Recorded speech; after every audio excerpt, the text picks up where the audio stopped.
Hello बच्चों, मैं Kripashankar MMS मंथन में आप सभी का हार्दिक स्वागत करता हूं।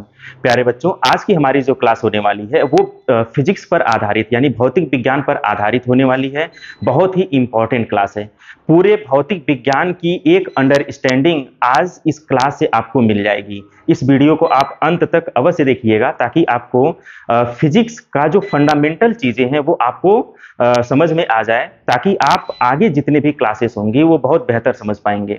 इसलिए इस वीडियो को देखना आपके लिए अनिवार्य है और इसका एक आप नोट्स भी बना लीजिएगा। जब आप एक नोट्स बना लेंगे तो आपको तैयार करना यानी कम समय में आप आसानी से तेजी से तैयार कर पाएंगे। चलिए शुरू करते हैं आज की क्लास। ध्यान दें, सबसे पहले अगर हम बात करें विज्ञान की, तो विज्ञान कहते किसे हैं, इसको अगर हम बात करें तो ध्यान दीजिए, विज्ञान जो होता है वह क्रमबद्ध सुसंगठित ज्ञान है जिसका हम एक्सपेरिमेंट के माध्यम से, प्रयोगों के माध्यम से सत्यापन कर सकते हैं। तो विज्ञान की अगर हम परिभाषा की बात करें तो हम क्या क्या बताएंगे? क्रमबद्ध सुसंगठित, क्रमबद्ध सुसंगठित ज्ञान है। विज्ञान वह क्रमबद्ध सुसंगठित ज्ञान है जिसका हम क्या कर सकते हैं? प्रयोगों द्वारा सत्यापन कर सकते हैं। तो विज्ञान की डिफिनीशन में पहले नंबर पे आपको क्या बताना है कि विज्ञान एक क्रमबद्ध सुसंगठित ज्ञान है। सेकंड स्टेप पे आपको ये बोलना है कि हम इसका क्या कर सकते हैं? प्रयोगों द्वारा सत्यापन कर सकते हैं। अच्छा, जिस चीज का सत्यापन नहीं होगा वो विज्ञान के दायरे में नहीं आएगा। जैसे अगर हम धर्म की बात करें, धर्म के बहुत सारे ऐसे पहलू हैं जिसका साक्ष्य हमारे पास नहीं है। इसलिए जैसे रामायण हो गया या महाभारत, इसका कोई ठोस प्रमाण हमारे पास नहीं है, इसलिए इसको विज्ञान के दायरे में हम नहीं रखते हैं। या इस तरह की जितनी भी चीजें हैं जिसका हमारे पास प्रमाण नहीं होता है वो विज्ञान हम नहीं मानते हैं, और जिसका हमारे पास प्रमाण होता है, प्रयोगों द्वारा हम सत्यापन कर सकते हैं उसका, वही सिर्फ साइंस के अंतर्गत आता है। जब हम सो के जगते हैं और सोने तक जितनी भी हमारी गतिविधियां हैं वो सब के सब मैक्सिमम गतिविधियां विज्ञान पे निर्भर हैं। बिना विज्ञान के आज हम अछूते हैं। मतलब पूरा जीवन ही समझिए कि जीवन की एक कल्पना नहीं किया जा सकता बिना विज्ञान की, एक सभ्य समाज की भी कल्पना नहीं किया जा सकता। इसलिए आज का हमारा समाज वो विज्ञान पे ही आधारित है। विज्ञान की अगर हम कैटेगरी की बात करें तो इसको 3 ब्रांचेज में बांटा गया है, मुख्य रूप से 3 शाखाओं में बांटा गया है। पहला नंबर है भौतिक विज्ञान। पहला नंबर क्या है? भौतिक विज्ञान। दूसरा है रसायन विज्ञान और तीसरा है जीव विज्ञान। जीव विज्ञान में क्या होता है? जीव विज्ञान में हम जीव जंतुओं के बारे में अध्ययन करते हैं, वनस्पतियों के बारे में अध्ययन करते हैं। रसायन विज्ञान की अगर हम बात करें तो रसायन विज्ञान में हम लोग केमिकल्स के बारे में अध्ययन करते हैं, परमाणुओं के बारे में अध्ययन करते हैं, यौगिकों के बारे में अध्ययन करते हैं, बहुत सारी अभिक्रियाओं के बारे में अध्ययन किया जाता है, केमिकल रिएक्शंस के बारे में अध्ययन किया जाता है। तो जब हम रसायन विज्ञान पढ़ाएंगे तो इसके बारे में और डिटेल आप लोगों को हम बताएंगे। और भौतिक विज्ञान क्या है? आज का हमारा पूरा सेशन इसी पे होने वाला है, भौतिक विज्ञान पे यानी फिजिक्स पर। भौतिक विज्ञान किसे कहते हैं? भौतिक विज्ञान की अगर हम बात करें तो भौतिक विज्ञान मुख्य रूप से द्रव्य और ऊर्जा, इन दो भौतिक राशियों पे बेसिकली ये डिफाइन किया गया है, इन्हीं को आधार बना करके। यानी भौतिक विज्ञान विज्ञान की वह शाखा है जिसके अंतर्गत द्रव्यों, ऊर्जाओं और इनमें होने वाले अन्योन्य प्रक्रियाओं का हम अध्ययन करते हैं फिजिक्स के अंतर्गत। अब हम बात करें द्रव्य क्या है, तो द्रव्य क्या होता है इसको हम जाने, ऊर्जा क्या होता है इसको हमें जानना चाहिए। तो प्रत्येक वह वस्तु जो स्थान घेरती हो, जिसमें भार होता है, वो द्रव्य कहलाता है। जैसे हम अगर बात करें कुर्सी, डेस्क, बेंच, कॉपी, किताब, ये जितनी भी चीजें आप देख पा रहे हैं इस सब में भार है कि नहीं है? ये सब क्या कहलाएगा? ये द्रव्य कहलाएगा। अच्छा, हवा में भार होता है कि नहीं होता है? हवा में भी भार होता है। अगर आप हवा को किस में भर दीजिए, बैलून में भर दीजिए, गुब्बारे में भर दीजिए, और पहले बैलून का भार नापिए और फिर हवा भर के नापिए, कौन ज्यादा हो जाएगा? जिसमें हवा भरा रहेगा वो बैलून क्या हो जाएगा? ज्यादा होगा। तो इस तरह से बहुत सारी चीजें हैं जिसमें द्रव्यमान है और जो स्थान घेरता है वो द्रव्य कहलाता है। ऊर्जा क्या होती है? ऊर्जा किसे कहते हैं? कार्य करने की क्षमता को ऊर्जा कहते हैं। कार्य करने की जो क्षमता होती है उसे ऊर्जा कहते हैं। आइंस्टीन एक साइंटिस्ट हैं जिन्हें फिजिक्स का जन्मदाता भी कहा जाता है, जनक कहा जाता है। भौतिक विज्ञान के जनक कौन है? आइंस्टीन। आइंस्टीन ने सबसे पहले बताया E is equal to M C square. Einstein ने सबसे पहले क्या बताया? एक समीकरण दिया E is equal to M C square. यह समीकरण द्रव्य और ऊर्जा से ही संबंधित था। E मीन्स एनर्जी यानी ऊर्जा हो जाएगा, m का मतलब होता है द्रव्यमान, c मतलब क्या होता है? प्रकाश की चाल। ठीक है, अब प्रकाश की चाल क्या होती है ये हर बच्चे को याद होना चाहिए। प्रकाश की चाल कितनी होती है? तो अगर हम प्रकाश की चाल की बात करें तो प्रकाश की चाल होती है 3 × 10⁸ मीटर प्रति सेकेंड। चाल का मात्रक मीटर प्रति सेकेंड। हम लोग जब यूनिट पढ़ेंगे, मात्रक पढ़ेंगे, आज ही हम इसको डिफाइन करेंगे, तो हम बताएंगे चाल का मात्रक क्या होता है? मीटर प्रति सेकेंड। यानी 1 सेकेंड में 3 × 10⁸ मीटर ये प्रकाश चलता है। आप ऐसे बहुत अच्छा कॉन्सेप्ट नहीं क्लियर हुआ होगा, थोड़ा हम इसको और विस्तार से अगर बताएं, इस मीटर को अगर हम किलोमीटर में बदल दें तो हमें 10 की जो घात है उसे 3 घात कम करनी पड़ेगी, क्योंकि 1 किलोमीटर में कितना मीटर होता है? 1000 मीटर होता है। तो अगर हम 1000 से भाग देते तो किलोमीटर में बदल जाएगा, 1000 से भाग देते तो किसमें बदल जाएगा? किलोमीटर में। 1000 से भाग देने का मतलब 10 की घात 3 से भाग देना, और 10 की घात 3 जब ऊपर जाएगा तो -3 हो जाएगा, तो 8 में से 3 घटाएंगे तो कितना हो जाएगा? 5। 3 × 10⁵ अगर करेंगे तो ये मीटर किसमें बदल जाएगा? किलोमीटर में बदल जाएगा। मीटर किसमें बदल जाएगा? किलोमीटर में। तो 3 × 10⁵ किलोमीटर प्रति सेकेंड। अब इसे थोड़ा और बेहतर समझा जाए, इसको हम विस्तार कर दें। 3 × 10⁵ को अगर विस्तार करेंगे तो 3 के बाद 5 जीरो लग जाएगा। अब हम कंफर्टेबल हो गए इकाई दहाई के रूप में इसे काउंट करने के लिए। देखिए, इकाई, दहाई, सैकड़ा, हजार, 10,000, लाख, ये कितना हो गया? 3 लाख क्या? किलोमीटर। यानी प्रकाश की चाल कितनी होती है? 3 लाख किलोमीटर प्रति सेकेंड। इसका मतलब ये हुआ कि 1 सेकेंड में प्रकाश कितनी दूरी तय करता है? 3 लाख किलोमीटर 1 सेकेंड में तय करता है। और सूर्य से प्रकाश को पृथ्वी तक आने में 8 मिनट से ज्यादा समय लगता है। बात समझिए, 1 सेकेंड में 3 लाख किलोमीटर, और सूर्य से प्रकाश किरण को पृथ्वी पर आने में कितना समय लगता है? 8 मिनट से थोड़ा ज्यादा समय लगता है। 8 मिनट 10 या 15 या 20 सेकेंड लग जाता है। तो अब आप बताइए यहां से सूर्य की कितनी दूरी होगी? कल्पना कर सकते हैं? ये दूरी निकाल सकते हैं कि नहीं निकाल सकते? निकाल सकते हैं ना। हम यही बैठे बैठे सूर्य तक की दूरी को आसानी से बता सकते हैं। ठीक है, हम आगे इसको डिस्कस भी कराएंगे, यहां से सूर्य तक की दूरी को हम आपसे निकलवाएंगे भी। फिलहाल हम लोग आगे देखते हैं। तो प्रकाश की चाल हो गई 3 लाख किलोमीटर प्रति सेकेंड। यहां तक कोई दिक्कत? ठीक है। अब हम अगर बात करें प्रकाश की, तो प्रकाश से संबंधित कुछ तथ्य भी आप जानिए। प्रकाश क्या होता है, कोई बताएगा? प्रकाश क्या है? प्रकाश जो है एक प्रकार की ऊर्जा है। एक चीज तो क्लियर हो गया, प्रकाश भी क्या है? ऊर्जा है। अभी अभी हमने क्या बताया? पूरा भौतिक विज्ञान किस पर निर्भर कर रहा है? द्रव्य और ऊर्जा पर ही है एक तरह से। तो हमारा जो प्रकाश है वो भी एक प्रकार की क्या है? वो एनर्जी ही है। तो प्रकाश क्या है? एक प्रकार की ऊर्जा है। अब ये जो प्रकाश है ये चलता कैसे है? ये संचरण कैसे होता है? संचरण मीन्स होता है चलना। तो प्रकाश चलता कैसे है इसको आपको जानना है। तो प्रकाश जो है यह विद्युत चुंबकीय तरंग के रूप में क्या होती है? संचरित होती है। प्रकाश कैसे चलता है? विद्युत चुंबकीय तरंगों के रूप में संचरित होती है। प्रकाश विद्युत चुंबकीय तरंगों के रूप में संचरित होता है। यह स्वयं दिखाई नहीं देता। अगर हम आपसे बात करें कि प्रकाश दिखाई देता है, तो प्रकाश स्वयं दिखाई नहीं देता है। लेकिन जब यह वस्तुओं पर पड़ता है तो वस्तुएं हमें क्या होने लगती हैं? दिखाई देने लगती हैं। यानी प्रकाश पहले वस्तुओं पर पड़ता है, फिर वहां से रिफ्लेक्ट होकर हमारी आंख की रेटिना को संवेदित करता है, तब हम महसूस करते हैं कि प्रकाश जो है आ गया, या लाइट जल गई, बल्ब जल गया। बात समझ में आ रहा है? हमें डायरेक्ट प्रकाश दिखाई नहीं देता है, लेकिन जब वो वस्तुओं पर पड़ता है तो वस्तुएं हमें दिखाई देने लगती हैं। बहुत इंपॉर्टेंट क्वेश्चन है ये, इसको आप समझिए। ठीक है, अच्छा, तो विज्ञान क्या है इसकी आपको समझ हो गई कि नहीं हो गई? विज्ञान क्या है? सिस्टमैटिक नॉलेज, क्रमबद्ध ज्ञान को ही क्या कहते हैं? विज्ञान कहते हैं। लेकिन इसकी एक शर्त है, इसका हम प्रयोगों द्वारा क्या कर सकते हैं? सत्यापन कर सकते हैं। बात समझ में आ रहा है?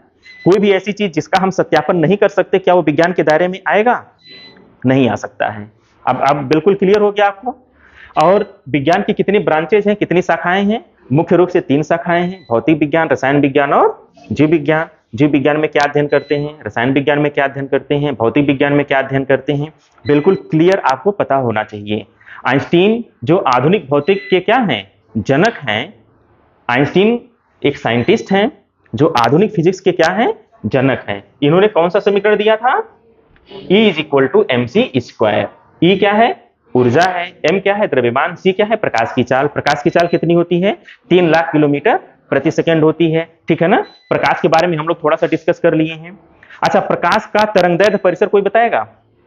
प्रकाश किरण का, प्रकाश का तरंगदैर्ध्य परिसर आप देखते होंगे इंद्रधनुष बन जाती है जब बारिश का मौसम आता है, तो इंद्रधनुष बनती है। उसमें कितने रंग होते हैं? कितने रंग होते हैं? 7। हम आपको जानकारी के लिए बता दें, उसमें 7 से ज्यादा रंग होते हैं, लेकिन 7 ही रंग की पहचान हो पाई है। कितने रंग की पहचान हो पाई है? 7 रंग की ही पहचान हो पाई है। उससे ज्यादा रंग की अभी तक कोई पहचान नहीं कर पाया है। जब आप लोग बड़े होइएगा, साइंटिस्ट बनिएगा, तो एक आध रंग और ढूंढ के निकालिएगा उसमें से। ठीक है ना? तो हम लोग पढ़ाएंगे फिर कि ये मेरा स्टूडेंट ये खोज किया है। बस में आ रहा कि नहीं? तो अभी कितने रंग की पहचान हो पाई है? सिर्फ 7 रंग की पहचान हो पाई है। और उसमें जो तरंगदैर्ध्य परिसर निर्धारित किया गया है, तो जो सबसे कम जिसका तरंगदैर्ध्य है वो किस रंग का प्रकाश होता है, सबसे ज्यादा तरंगदैर्ध्य वाला प्रकाश कौन सा होता है, ये सब चीजें जानना बहुत जरूरी है। देखते हैं, जैसे अगर हम तरंगदैर्ध्य परिसर की बात करें, ध्यान दीजिए। देखिए, तरंगदैर्ध्य परिसर की अगर हम बात करें तो पहले तो ये जानिए, तरंगदैर्ध्य ये एक तरह से वेवलेंथ होता है, मतलब ये लंबाई होता है। कोई पूछे तरंगदैर्ध्य का मात्रक क्या होता है, तो आप क्या बताएंगे? आप सिंपल बता दीजिए, तरंगदैर्ध्य का मात्रक क्या होता है? जो लंबाई का मात्रक होता है वो तरंगदैर्ध्य का मात्रक हो जाएगा। ठीक, तरंगदैर्ध्य का मात्रक क्या हो जाएगा? मीटर हो जाएगा। ये बहुत ज्यादा पूछा जाता है। ठीक है। अच्छा, अगर मान लीजिए किसी भी प्रकाश किरण को, किसी भी श्वेत प्रकाश को अगर हम प्रिज्म से गुजारें, किससे गुजारें? प्रिज्म से गुजारें।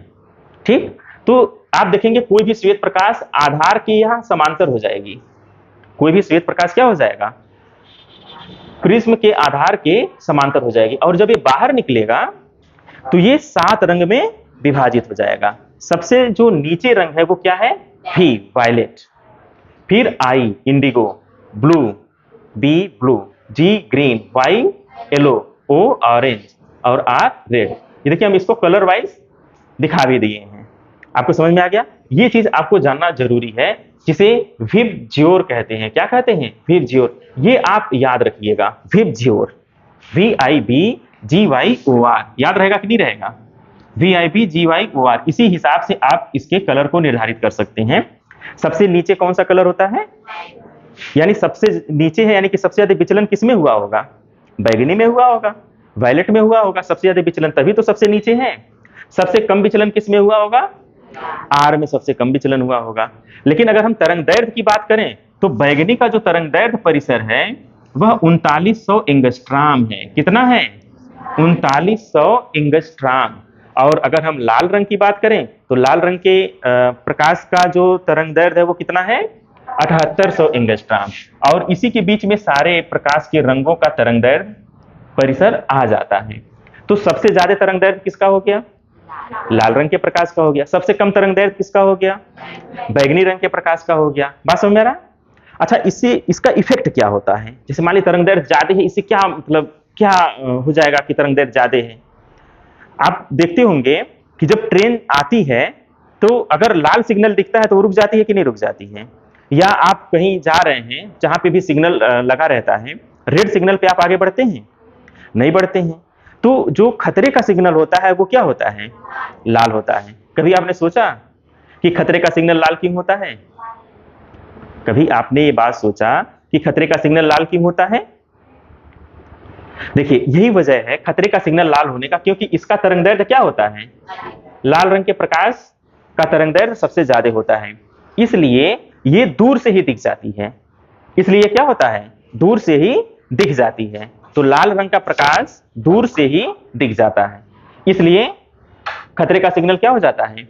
लाल होता है। अच्छा एक चीज और बताइए, जब सूरज उगता है पूरब में या पश्चिम में, जब सूरज डूबता है, तो ऐसे समय आसमान कैसा हो जाता है? लाल होता है कि नहीं होता है? कभी आपने इस बात पे ध्यान दिया कि सुबह में पूरा लालिमा रहती है, शाम को भी लालिमा रहती है आसमान में, क्यों? यहां भी वही कॉन्सेप्ट यूज होता है, क्योंकि इसका एक लाइन का आंसर है, क्योंकि लाल रंग का तरंगदैर्ध्य क्या होता है? सबसे ज्यादा होता है। तो चूंकि लाल रंग का तरंगदैर्ध्य सबसे ज्यादा होता है, इसलिए सुबह सूरज के उगते समय, शाम को सूरज के डूबते समय आसमान कैसा दिखाई देता है? लाल दिखाई देता है। तो ये एक क्वेश्चन का आंसर मिल गया कि नहीं मिल गया? यहाँ पे हमने लिखा होगा, उगते हुए सूरज और डूबते हुए सूरज के समय आसमान लाल दिखाई देता है, क्यों? इसका आंसर क्या हो जाएगा? लाल रंग का तरंगदैर्ध्य क्या होता है? सर्वाधिक होता है। इस बात को आप लोग नोट कर लीजिएगा, वीडियो को रोक करके नोट करते जाइएगा, आसानी से आप नोट कर लेंगे, कहीं कोई दिक्कत नहीं होगी। खतरे का सिग्नल लाल क्यों होता है, ये आप लोग, इसका रीजन सेम यही रीजन यहाँ भी हो जाएगा, आप यही सेम आंसर कर सकते हैं और लास्ट में लिख देंगे इसलिए खतरे का सिग्नल लाल होता है। अच्छा इसमें एक और चीज आप हमें बताएं, आसमान नीला क्यों दिखाई देता है? आसमान जो है वो नीला क्यों दिखाई देता है? ये सब क्वेश्चंस फिजिक्स के बहुत इंपॉर्टेंट प्रश्न है, ये सब डायरेक्ट पूछ लिए जाते हैं। आसमान नीला क्यों दिखाई देता है? आप देखिए, जब प्रकाश की किरण आती है तो चूंकि जब हमारे वायुमंडल में प्रकाश पहुंचता है तो वो बिखर जाता है। क्या होता है? बिखर जाता है। और जब प्रकाश की किरण बिखर जाएगा तो ऐसे समय में आप ध्यान से देखिए, ये है वायलेट, ये है इंडिगो, ये है ब्लू, इसका प्रभाव बहुत ज्यादा होता है। बिखराव सबसे ज्यादा किसमें होता है?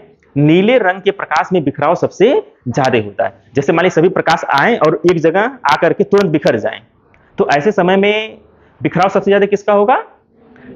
नीले रंग का बिखराव सबसे ज्यादा हो जाता है। आप कह सकते हैं वायलेट का, इंडिका, इसका जो संयुक्त प्रभाव है वो नीला है। सबसे ज्यादा बिखराव वायलेट में होगा, इंडिगो में होगा और ब्लू में होगा। संयुक्त प्रभाव नीला ज्यादा दिखता है, इसी वजह से आसमान क्या होता है? नीला होता है। तो यहाँ पे किसकी वजह से? बिखराव की वजह से। किसकी वजह से? बिखराव। बिखराव को एक विज्ञान में एक टर्म है जिसको कहते हैं प्रकीर्णन। क्या कहा जाता है? प्रकीर्णन। बार बार हम बिखराव नहीं शब्द यूज करेंगे, उसके जगह पे कौन सा शब्द यूज करेंगे? प्रकीर्णन यूज करेंगे। तो यहाँ पे प्रकाश किरणों का क्या हो जाता है? प्रकीर्णन हो जाता है, ठीक है ना? तो जब प्रकाश फैल जाता है तो उसका जो प्रभाव होता है वो नीला होता है, इसलिए आसमान हमें नीला दिखाई देता है। अच्छा कोई बताएगा वास्तव में आसमान किस रंग का होता है? किस रंग का होता है? काले रंग का होता है। अंतरिक्ष यात्री को आसमान कैसा दिखाई देता है? ये क्वेश्चन पूछा गया है कि अंतरिक्ष यात्री को आसमान कैसा दिखाई देता है, तो आप क्या आंसर करेंगे? काला दिखाई देता है। क्या दिखाई देता है?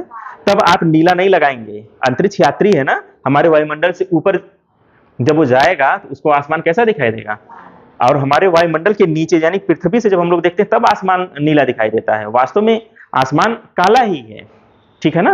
अच्छा यहां तक किसी को कोई समस्या नहीं है, ठीक है।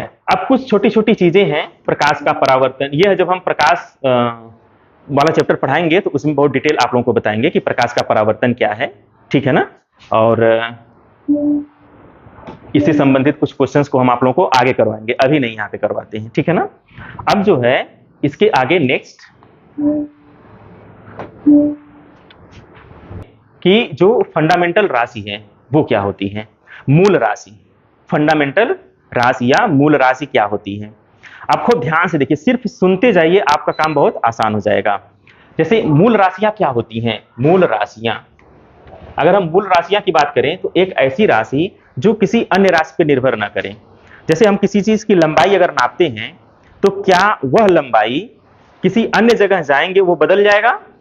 आप पता चले स्कूल में मान लीजिए 5 फीट का कोई किसी रॉड की लंबाई नापा, 5 फीट आ गया, आप अपने घर पे ले जाके लंबाई नापेंगे तो बदल जाएगा? नहीं ना बदलेगा। या कहीं अन्य जगह जाएंगे तो क्या उसकी लंबाई बदल जाएगी? नहीं। और या वो किसी अन्य चीज पे निर्भर कर रहा है? नहीं कर रहा है। भाई लंबाई तो सिर्फ हम मीटर लेके नाप लेते हैं, तो उसको किसी चीज पे निर्भर नहीं करता। ऐसा नहीं है ना कि लंबाई को नापने के लिए हमें किसी अन्य यंत्र की और जरूरत है। मीटर के अलावा जो नहीं फीता होता मीटर, इसके अलावा किसी और चीज की हमें जरूरत नहीं होती है, सिर्फ उससे काम चल जाता है। तो किसी अन्य चीज पे लंबाई निर्भर नहीं करता है। तो लंबाई कैसी राशि हो जाएगी? मूल राशि। ऐसी राशियां जो किसी अन्य राशि पर निर्भर नहीं करती हैं उन्हें क्या कहते हैं? मूल राशि कहते हैं। वे राशियां जो किसी अन्य राशि पर निर्भर नहीं करती हैं उन्हें हम कौन सी राशि कहते हैं? मूल राशि कहते हैं। मूल राशि में क्या है? पहले नंबर पे लंबाई, दूसरे नंबर पे द्रव्यमान, तीसरे नंबर पे समय। ध्यान दीजिए, यहां पे पहले क्या होता था, एक दो तरह की चीजें चलती थी। एक है एम के एस पद्धति। अब ये इसका रूप एसआई पद्धति ले लिया है, ठीक है ना। एम के एस पद्धति, इसमें क्या होता था, मीटर किलोग्राम सेकेंड पद्धति, एम के एस पद्धति में। अब ये चीज, अब यह एसआई यूनिट हो गया है। अब एसआई यूनिट में 7 मूल राशियां आ गई, तो ये 3 इसमें ऑलरेडी है ही, ठीक है ना। तो एमकेएस पद्धति पहले ये 3 ही मूल राशि मानी जाती थी। पहले कितनी मूल राशियां थी? सिर्फ ये माना जाता था 3 ही मूल राशि है, तो उसको क्या बोला गया था, नाम क्या दिया गया था? एमकेएस नाम दे दिया गया था। हाँ, अगर हम इसके मात्रक को थोड़ा चेंज कर दें, मीटर को सेंटीमीटर में नाप लें और किलोग्राम को ग्राम में और सेकेंड को सेकेंड में ही रहने दें, तो यहाँ पे ग्राम, सेंटीमीटर, ग्राम, सेकेंड, तो इसे कहते सीजीएस पद्धति, सेंटीमीटर ग्राम सेकेंड पद्धति। लेकिन अब इसकी जरूरत नहीं है, अब एसआई यूनिट से काम आपका चल जाता है और हम मात्रक को क्या कर लेते, कन्वर्ट करते जाते हैं। तो और यहाँ पे सिर्फ 3 ही नहीं है, 4 और मूल राशियां आपकी खोजी गई। कौन कौन सी मूल राशियां हैं? विद्युत धारा ये भी तो खोज हुआ बाद में। ताप, टेम्परेचर, ज्योति तीव्रता, पदार्थ की मात्रा, इसका मात्रक भी होना चाहिए। तो विद्युत धारा का मात्रक क्या हो गया? एम्पियर। ताप का मात्रक केल्विन, ज्योति तीव्रता का मात्रक कैंडिला, पदार्थ की मात्रा का मात्रक मोल। अब आप ध्यान से देखिए, मूल राशियां ऐसी राशियां जो किसी अन्य राशि पर निर्भर नहीं करती हैं, वो मूल राशियां हैं, वो स्वतंत्र होती हैं। ऐसी कितनी हैं? 7 हैं। कौन कौन सी हैं? लंबाई, द्रव्यमान, समय, विद्युत धारा, ताप, ज्योति तीव्रता और पदार्थ की मात्रा। और इसके मात्रक भी आपको पता होने चाहिए। लंबाई का मात्रक मीटर, द्रव्यमान का मात्रक किलोग्राम, समय का मात्रक सेकेंड, और इसके बाद विद्युत धारा का मात्रक एम्पियर, ताप का मात्रक केल्विन, ज्योति तीव्रता का मात्रक कैंडिला, पदार्थ की मात्रा का मात्रक मोल। ये आप इसको अच्छे से नोट कर लीजिएगा और इसे तैयार कर लीजिएगा, ठीक है ना। नेक्स्ट, अब हम चूंकि मूल राशियां हो चुकी हैं, अब इन राशियों से कौन से मात्रक बनेंगे, तो जो इन राशियों पर निर्भर करेंगे उसे कहा जाएगा व्युत्पन्न राशियां। उसे क्या कहा जाएगा? व्युत्पन्न राशियां कहा जाएगा, ठीक है ना। तो अब देखिए, व्युत्पन्न राशि किसे कहते हैं? कोई बताएगा व्युत्पन्न राशि किसे कहते हैं? बताइए, व्युत्पन्न राशि किसे कहेंगे? हाँ, ऐसी राशियां जो किस पर निर्भर करें? मूल राशियों पर निर्भर करें, उन्हें हम क्या कहते हैं? व्युत्पन्न राशियां कहते हैं। ऐसी राशि जो मूल राशि पर क्या करें? निर्भर करें, उन्हें हम क्या कहेंगे? मूल राशि कहेंगे। अब कौन कौन सी राशियां हैं जो मूल राशियों पर निर्भर करती हैं? जैसे अगर हम बात करें क्षेत्रफल की, किसकी? क्षेत्रफल की। तो क्षेत्रफल को नापने के लिए ये बताइए, आप लंबाई भी नापेंगे और चौड़ाई भी नापेंगे, तो ये 2 राशि हो गई कि नहीं हो गई? लंबाई अलग होती है, चौड़ाई अलग होती है। तो ऐसे सिचुएशन में लेकिन मात्रक दोनों का बेशक सेम है। ये अलग बात है कि मात्रक सेम है, लेकिन लंबाई और चौड़ाई नाप में तो अलग अलग हो सकता है। इसलिए क्षेत्रफल का जो मात्रक होता है वो क्या हो जाएगा? लंबाई का मात्रक गुणे चौड़ाई का मात्रक। पहले तो ये बताइए, क्षेत्रफल बराबर क्या होता है? लंबाई गुणे चौड़ाई। यह एक व्युत्पन्न राशि है। और क्षेत्रफल का मात्रक क्या होता है? मेन हमें यही बताना है आप लोगों को। क्या बताना है? मात्रक। तो किसी भी भौतिक राशि का मात्रक, अगर आपको फार्मूला पता है तो आप आसानी से मात्रक ज्ञात कर सकते हैं। जैसे क्षेत्रफल का मात्रक क्या हो जाएगा? लंबाई का मात्रक गुणे चौड़ाई का मात्रक। दोनों मात्रक का हम क्या कर लेंगे? गुणा कर लेंगे, तो हमें क्या मिल जाएगा? क्षेत्रफल मिल जाएगा। तो लंबाई का मात्रक क्या होता है? मीटर होता है। चौड़ाई का मात्रक क्या होता है? मीटर होता है। तो मीटर गुणे मीटर करेंगे तो कितना हो जाएगा? वर्ग मीटर हो जाएगा। आप इसे ऐसे भी लिख सकते हैं। तो आज के बाद अगर आपसे कोई पूछे कि क्षेत्रफल का मात्रक क्या होता है, तो आप क्या बताएंगे? वर्ग मीटर बताएंगे। ऐसे ही आयतन बराबर क्या होता है? आयतन बराबर लंबाई गुणे चौड़ाई गुणे ऊंचाई। आयतन बराबर लंबाई गुणे चौड़ाई गुणे ऊंचाई। ठीक। अब आयतन का मात्रक अगर आपसे लिखना रहे तो क्या करेंगे? आयतन का मात्रक लिखना रहे तो क्या करेंगे? लंबाई का मात्रक, चौड़ाई का मात्रक और ऊंचाई का मात्रक का क्या कर लेंगे? गुणा कर देंगे। तो लंबाई, चौड़ाई और ऊंचाई, इसके मात्रक का अगर हम गुणा कर लेते हैं तो क्या आ जाएगा? मीटर गुणे मीटर गुणे मीटर, मीटर का क्या आ जाएगा? घन आ जाएगा। इसे घन मीटर बोलते हैं। क्या बोलते हैं? घन मीटर बोलते हैं। किसी को कोई दिक्कत? तो यहाँ पे सेकेंड भौतिक राशि कौन सी थी? आयतन था। सेकेंड भौतिक राशि कौन था? आयतन। अच्छा, अब अगर हम बात करें थर्ड नंबर पे, चाल। चाल किसे कहते हैं? कोई बताएगा? चाल, देखिए ये एक भौतिक राशि है। कौन? क्या? चाल। अभी हम लोग डिस्कस कर रहे थे ना प्रकाश की चाल। चाल, चाल क्या होता है? चाल बराबर दूरी बटे समय। अच्छा ये बताइए, चाल किस पे निर्भर कर रहा है? चाल किस पे निर्भर कर रहा है?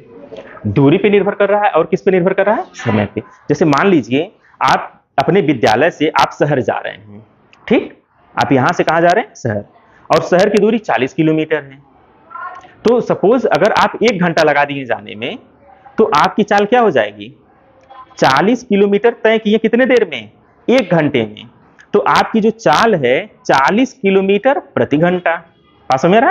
यानी 40 किलोमीटर दूरी आपने 1 घंटे में तय किया, तो 40 किलोमीटर प्रति घंटा आपकी चाल हो जाएगी। आपकी चाल किस पे निर्भर कर रही है? दूरी और समय पे निर्भर कर रही है। लेकिन अगर आप जो है 1 घंटे में 80 किलोमीटर चल दिए, तब आपकी चाल क्या हो जाएगी? 80 किलोमीटर प्रति घंटा हो जाएगी। बस मेरा, अगर कम समय में ज्यादा दूरी तय कर दे रहे हैं तो चाल क्या हो जा रही है? बढ़ जा रही है। लेकिन अगर समय कम ले रहे हैं, समय ज्यादा ले लेंगे, तब चाल क्या हो जाएगी? जैसे मान लीजिए आप यहां से साइकिल से शहर में जाइए, तो आपकी चाल कितनी हो जाएगी? ज्यादा होगी, कम होगी? ऑब्वियसली कम हो जाएगी। आप अगर यहां से शहर में साइकिल से जाएंगे तो धीरे धीरे ना जाएंगे। अब मोटरसाइकिल से जाएंगे थोड़ा तेज जाएंगे, 4 व्हीलर से जाएंगे थोड़ा और तेज जाएंगे। तो आपकी चाल किस पे निर्भर कर रही है? दूरी और समय दोनों पे निर्भर कर रही है। पता चले दूरी ज्यादा है तो समय ऑब्वियसली आपका ज्यादा ही लगेगा। और कम समय में तय कर रहे हैं तो चाल बढ़ जाएगी। ज्यादा समय में तय कर रहे हैं तो चाल कम हो जाएगी। ठीक है ना? अगर समय ज्यादा ले रहे हैं तो चाल आपकी क्या मानी जाएगी? कम की ज्यादा? जैसे मान लीजिए आप कहीं जा रहे हैं और ज्यादा समय ले लिए, तो चाल आपकी कम थी, तभी तो ज्यादा समय लिए। तो चाल किस पे निर्भर कर रहा है? समय पे निर्भर कर रहा है। तो दूरी और समय, इन दोनों पर कौन निर्भर करता है? चाल निर्भर करता है। तो चाल का जब मात्रक लिखेंगे तो हम क्या लिखेंगे? दूरी का मात्रक और समय का मात्रक। दूरी का मात्रक क्या हो जाएगा? मीटर। और समय का मात्रक क्या हो जाएगा? सेकेंड। तो मीटर बटे सेकेंड नहीं लिखते हैं, ऐसा नहीं लिखते कि मीटर बटे सेकेंड, हालांकि ये सही है। अब इस बटे को जानते हैं, एक टर्म यूज किया जाता है प्रति। क्या यूज किया जाता है? पर इंग्लिश में और प्रति हिंदी में। प्रति, मीटर प्रति सेकेंड। तो चाल का मात्रक क्या हो जाएगा? मीटर प्रति सेकेंड। बात समझ में आ रहा है? आप लोगों को एक हम काम दे दे रहे हैं, जैसे 1 मीटर प्रति सेकेंड को आप बदल दीजिए 1 किलोमीटर प्रति घंटा में। पहला क्वेश्चन आपको दे दे रहे हैं। दूसरा क्वेश्चन आपको इसी का उल्टा, 1 किलोमीटर प्रति घंटे को बदल दीजिए किसमें? 1 मीटर पर सेकेंड में। यह आपके लिए काम है, इसे आपको कंप्लीट करना है। हम थोड़ा सा हिंट कर दे रहे हैं। हम सेकेंड वाले की अगर हम बात करें तो 1 किलोमीटर में कितना मीटर होता है? कितना मीटर होता है? 1000। तो जहां 1 किलोमीटर लिखा है वहां पे आप 1000 मीटर लिख दीजिएगा। ये घंटा है यानी h है, तो इसे 1 घंटा माना जाएगा। तो 1 घंटे को सेकेंड में बदल लीजिए। तो 1 घंटे को अगर सेकेंड में बदलेंगे तो कितना हो जाएगा? 60 गुणे 60। पहले तो घंटे को मिनट में बदलिए 60 से गुणा करके, और फिर मिनट को सेकेंड में बदलने के लिए फिर 60 से गुणा करना पड़ेगा। एक हम करके आपको दिखा दे रहे हैं। देखिए ये हो जाएगा 1000 मीटर बटे, इसको लिखेंगे क्या? 60 गुणे 60 घंटा। अब ये पर को क्या कर सकते हैं? बटे में लिख सकते हैं कि नहीं लिख सकते? लिख सकते हैं ना। तो 1000 ऊपर हो जाएगा और नीचे क्या हो जाएगा? 60 गुणे 60। अब ये देखिए 0 से 0 कट जाएगा, 0 से 0 कट जाएगा। 2 3 6, 2 5 10। तो ये कितना आ गया? 5 बटे 6 18 आ गया। तो 1 किलोमीटर प्रति घंटा बराबर कितना आ जाएगा? 5 बटे 18 मीटर पर सेकेंड हो जाएगा। इसी का उल्टा 1 मीटर पर सेकेंड में क्या हो जाएगा? 18 बटे 5 किलोमीटर प्रति घंटा हो जाएगा। ये हम आगे और डिस्कस करेंगे, अभी आप केवल थोड़ा सा समझिए, ये नोट कर लीजिएगा। आगे हम इस पे काफी चर्चा करेंगे और इस पे बहुत सारे प्रॉब्लम्स को लगाना है, तो कॉन्सेप्ट अपने आप क्लियर हो जाएगा। अभी बस आप ये समझिए कि आप मात्रक कैसे निकाल रहे हैं। जैसे चाल का मात्रक में किसी को कोई दिक्कत? ठीक है, अब जो है हम आपको बताएं,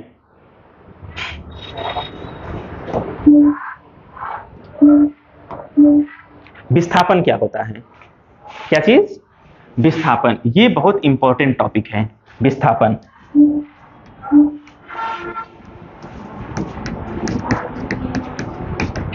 विस्थापन ध्यान से देखिए, विस्थापन भी एक प्रकार की दूरी है, लेकिन यह दूरी कैसी है? न्यूनतम दूरी। जैसे कोई वस्तु यहां पे अगर है और एक वस्तु यहां पे है, तो इसके बीच जो सीधी दूरी है ये विस्थापन है। जैसे यह अगर स्कूल है और ये आपका घर है, तो क्या अपने स्कूल से घर एकदम सीधे जाते हैं आप लोग? नहीं, घूम के जाते हैं ना।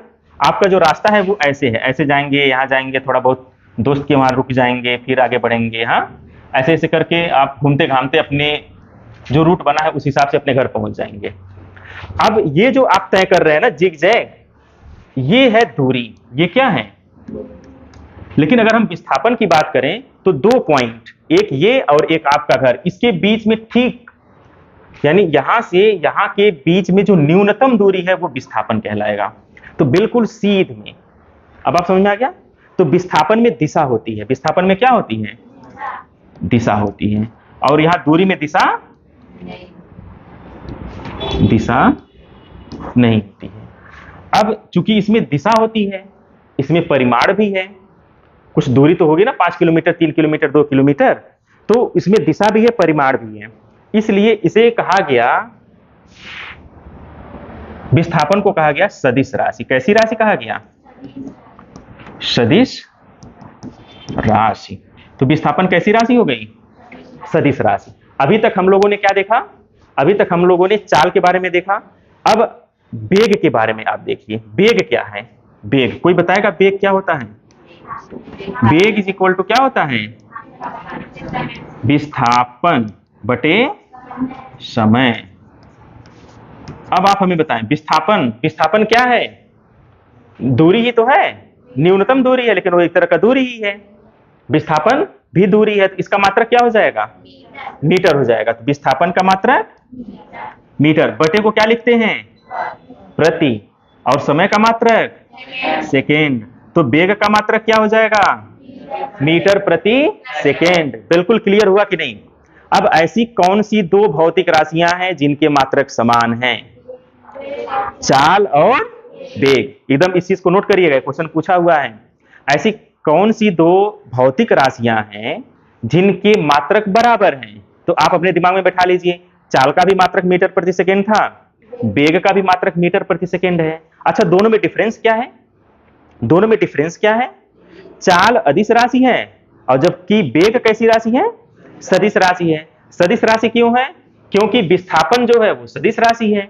विस्थापन क्या होता है? न्यूनतम दूरी होती है, इसमें दिशा होती है। मैंने स्कूल से घर के तरफ आपकी एक पर्टिकुलर एक दिशा ही तो है, कोई ना कोई दिशा कहीं भी आप देखिए, एकदम सीध में आपको वहां पे दिशा मिल जाएगी। तो ये हो गया आपका विस्थापन। चूंकि विस्थापन सदिश राशि था, इसलिए वेग कैसी राशि हो जाएगी? वेग कैसी राशि हो जाएगी जी? सदिश राशि। चाल और वेग में यही अंतर हो जाता है। चाल सदिश राशि नहीं है, चाल कैसी राशि है? अदिश है। और वेग कैसी राशि है? सदिश राशि है। ये बात आपको जानना चाहिए। किसी कोई समस्या? ठीक है, नेक्स्ट।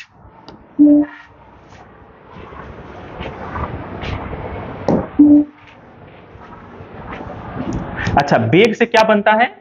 त्वरण। वेग से क्या बनता है? त्वरण, एक्सेलरेशन। इसको इंग्लिश में क्या बोला जाएगा? एक्सेलरेशन। अच्छा, जब आप मोटरसाइकिल चलाते हैं या मोटरसाइकिल चलाते हुए आपने देखा होगा, उसमें एक एक्सेलरेटर होता है, जिसे आप जैसे ऐंठते हैं गाड़ी तेजी से आगे भागती है। तो एक्सेलरेटर वही चीज है यहाँ पे, त्वरण। अब आपको समझ में आ गया होगा त्वरण क्या है? त्वरण क्या है? वेग परिवर्तन बटे समय। वेग परिवर्तन बटे समय को हम क्या कहते हैं? त्वरण कहते हैं। त्वरण क्या है? वेग परिवर्तन बटे समय। अच्छा, वेग का मात्रक क्या हो जाएगा? वेग का मात्रक वेग का मात्रक मीटर प्रति सेकेंड, वेग का मात्रक मीटर प्रति सेकेंड, और बटे समय, तो एक और सेकेंड आ गया, और ये भी बटे सेकेंड है और ये भी बटे सेकेंड है, तो बटे में कितना सेकेंड आ गया? 2 सेकेंड आ गया। तो इसको लिखा जाएगा ऐसे, इसको हम ऐसे लिख सकते हैं, मीटर, अब बटे लगा देते हैं, 1 सेकेंड ये 1 सेकेंड ये, तो सेकेंड गुणे सेकेंड, इसको हम लिख सकते हैं मीटर बटे सेकेंड का स्क्वायर लिख सकते हैं कि नहीं? अब मीटर बटे को हम क्या लगा देंगे? प्रति लिख देंगे, मीटर प्रति सेकेंड स्क्वायर। तो त्वरण का मात्रक क्या हो जाएगा? मीटर प्रति सेकेंड स्क्वायर। ये चीज आपको जानना ही है। अगर आपको NMMS एग्जाम क्वालिफाई करना है तो आपको ये बात समझ में आनी चाहिए कि त्वरण का मात्रक क्या होता है? मीटर प्रति सेकेंड। कैसे निकलता है ये आप आसानी से निकाल सकते हैं, ठीक है? अच्छा, इसको हम थोड़ा सा इरेज कर दें तो आपको और बेहतर समझ में आ जाएगा। अभी हमने आपसे क्या डिस्कस किया है? वेग के बारे में। तो वेग क्या है? वेग जो होता है, वेग जो होता है विस्थापन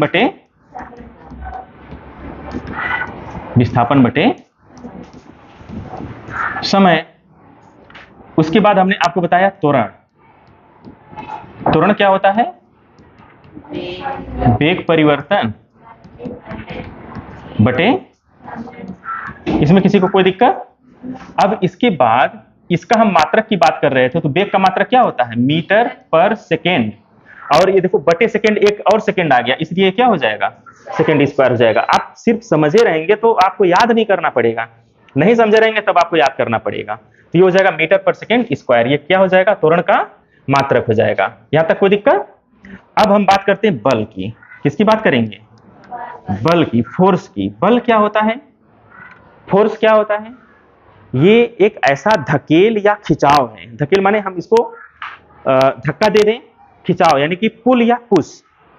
पुल मीन्स खिंचाव, पुश मीन्स धक्का देना। तो पुल या पुश यानी कि धकेल या खिंचाव है जो किसी वस्तु की स्थिति में परिवर्तन कर दे अथवा परिवर्तन करने का प्रयास करे।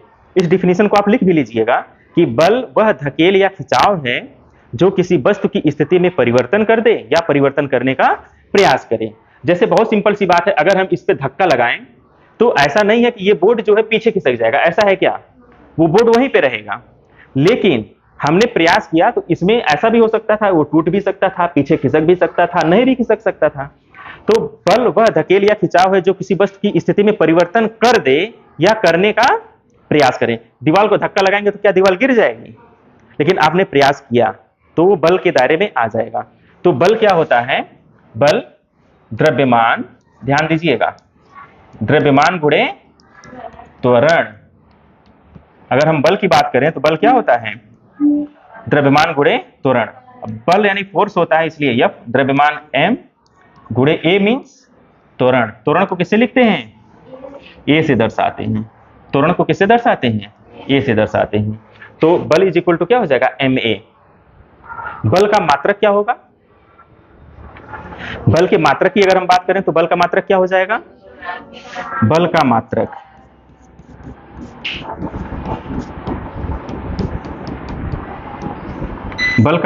आप ध्यान से देखिए, द्रव्यमान का मात्रक, द्रव्यमान का मात्रक क्या हो जाएगा? किलोग्राम हो जाएगा। और त्वरण का मात्रक क्या हो जाएगा? त्वरण का मात्रक अभी अभी हम लोगों ने देखा मीटर प्रति सेकेंड स्क्वायर, तो इसका मात्रक हो जाएगा मीटर पर सेकेंड स्क्वायर। तो बल का मात्रक हो जाएगा किलोग्राम मीटर पर सेकेंड स्क्वायर। गुणे को हटा दिए हम तो किलोग्राम मीटर पर सेकेंड स्क्वायर।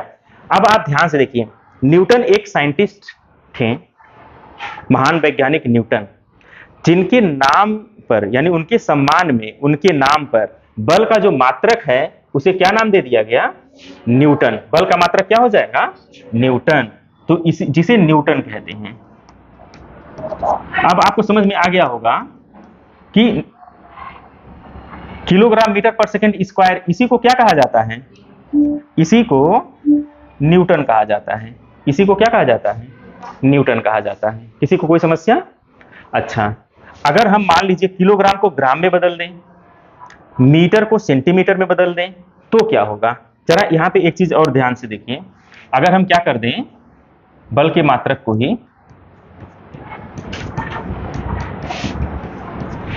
बल का मात्रक क्या होता है, किलोग्राम मीटर पर सेकेंड स्क्वायर। अब हम क्या करेंगे, किलोग्राम को किस में बदल देंगे, किलोग्राम को ग्राम में बदल देंगे। तो 1 किलोग्राम में कितना ग्राम होता है, 1000 ग्राम, गुणे मीटर को सेंटीमीटर में बदल देंगे तो 1 मीटर में कितना सेंटीमीटर होता है, 100। अब प्रति सेकेंड स्क्वायर है तो बटे सेकेंड स्क्वायर रहने दीजिए। अब देखिए ये 3 और ये 2, तो 5 जीरो है ना, तो 10 की घात 5 ग्राम सेंटीमीटर पर सेकेंड स्क्वायर। तो ग्राम सेंटीमीटर पर सेकेंड स्क्वायर को जानते हैं क्या कहा जाता है, डाइन कहा जाता है। क्या कहा जाता है, डाइन। एक और मात्रक हो गया इसका, डाइन। नाम सुन के डर लग गया होगा, नाम सुन के थोड़ा सा डर लगा, हाँ? तो बल का मात्रक क्या हो जाएगा, 10 की घात 5 डाइन। यानी कि 1 न्यूटन में 1 न्यूटन बराबर क्या हो गया, 10 की घात 5 डाइन। अगर आपसे कोई कहे डाइन किसका मात्रक है, तो डर के भागिएगा नहीं, बता दीजिएगा ये किसका मात्रक है, फोर्स का मात्रक है। बात समझ रहा है? तो बल का 2 मात्रक हो गया, 3 मात्रक हो गया। पहला मात्रक क्या है, किलोग्राम मीटर पर सेकेंड स्क्वायर। ये एकदम अंडरस्टैंडिंग होनी चाहिए। कोई आज के बाद पूछे बल का क्या मात्रक होता है तो आप क्या बताएंगे, किलोग्राम मीटर पर सेकेंड स्क्वायर, जिसे क्या कहते हैं, न्यूटन कहा जाता है। जिसे क्या कहा जाता है, न्यूटन कहा जाता है। और बल का एक अन्य मात्रक है जिसे हम क्या कहते हैं, डाइन। यहां तक किसी को कोई दिक्कत? तो आज हम लोग यहीं तक की पढ़ाई करते हैं। अगले क्लास में, अगले एपिसोड में हम लोग देखेंगे इसके जस्ट आगे की चीजों को, जैसे कार्य क्या है, ठीक है, संवेग क्या है, वेग क्या है, घनत्व क्या है। इन सारी चीजों को, सारी भौतिक राशियों को हम लोग देखेंगे और उसके साथ साथ इन सभी के मात्रक को भी हम लोग देखेंगे। तो हमारे पास एक बेसिक जो फंडामेंटल कॉन्सेप्ट है फिजिक्स का वो डेवलप हो जाएगा। फिर हम लोग विद्युत के कुछ फार्मूले को देखेंगे, ठीक है। तो और उसके साथ साथ हम लोग जो उष्मा के कुछ फार्मूले को देखेंगे। तो ये सारी चीजों को हम लोग एक एक करके डिस्कस करते हुए चले जाएंगे, जिससे आपका काम काफी आसान हो जाएगा। आज के लिए बस इतना ही। Okay, thank you.